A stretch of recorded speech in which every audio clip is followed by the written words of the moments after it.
m'appelle Lauriane, j'ai 30 ans, je travaille actuellement à Paris, mais ces 5 dernières années, je travaillais à l'étranger, dans différents pays, en tant qu'enseignante, formatrice en français langue étrangère, en FLE.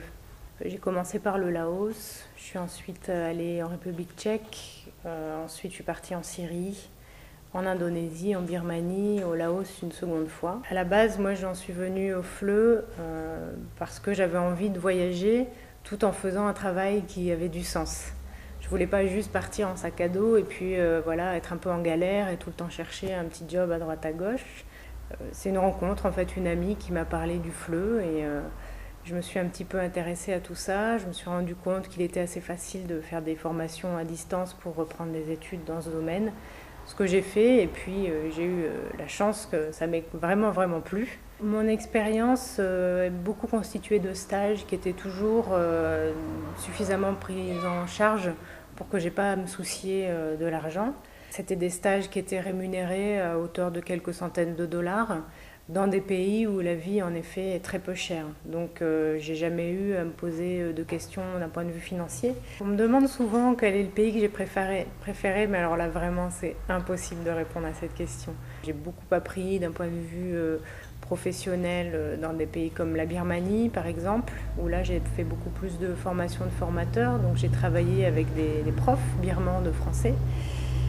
J'ai un très bon souvenir du Laos parce que c'était ma première expérience, donc ça marque, c'est toujours un petit peu plus marquant.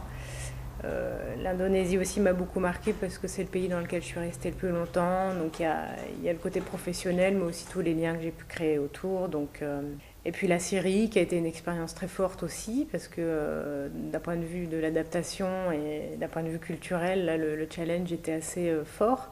Et donc j'en ai des très bons souvenirs justement de dépassement de soi et professionnellement aussi, c'était très intéressant. Donc j'ai vraiment adoré chacune de ces expériences. Moi je suis revenue à Paris, c'était pas forcément un souhait, c'est un petit peu ça s'est présenté comme ça, mais j'en suis très contente pour l'instant.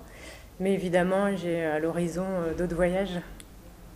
Il part du principe, je pense, quelqu'un qui s'inscrit en FLE déjà une certaine assurance au niveau de la langue française et qui se sent d'enseigner la langue à des étrangers.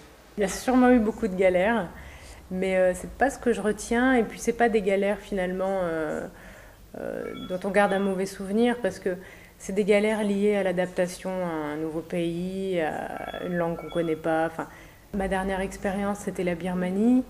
Et c'est un pays très particulier dans lequel il y a des règles très particulières, des choses à savoir, notamment par exemple sur l'argent, où il faut venir avec de l'argent dans un parfait état, c'est-à-dire des billets très lisses, repassés, qui viennent directement de la banque. Et s'il y a un coin qui est corné, on ne peut pas le changer. Et moi j'étais arrivée en Birmanie avec à peu près 1000 dollars sur moi, c'était ma fortune. Et en fait, j'arrive au bureau de change et ils ne veulent pas me les changer parce qu'ils étaient agrafés. Donc c'était un peu flippant, mais en fait, très rapidement, j'ai trouvé des personnes sur qui m'appuyer parce que quand on part, on n'est jamais vraiment seul, on a une structure qui nous accueille. Et voilà, c'est des mésaventures, c'est pas des galères, parce qu'il n'y a jamais rien qui est grave finalement dans tout ça. On trouve toujours quelqu'un pour nous soutenir.